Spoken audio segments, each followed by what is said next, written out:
Et voilà ma tablette de chocolat de Dubaï. J'en avais parlé quand j'avais fait mes franouilles de Dubaï. J'espère que ça va te plaire.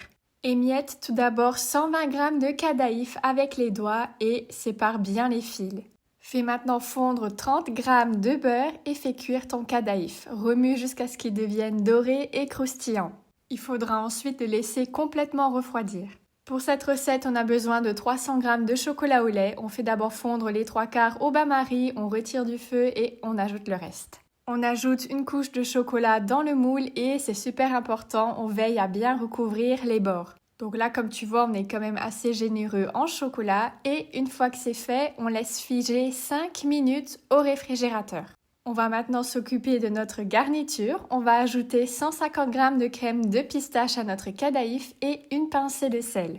On va maintenant déposer notre garniture dans nos moules et on va laisser 2-3 mm de libre sur les bords.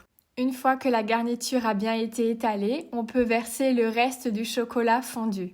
On n'oublie pas de bien le faire couler aussi dans les coins et on le laisse figer 1 heure au réfrigérateur.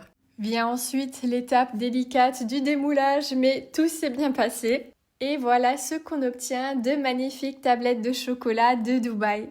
Là, on va couper un morceau de la tablette pour voir cette fameuse garniture et franchement, c'était un pur régal.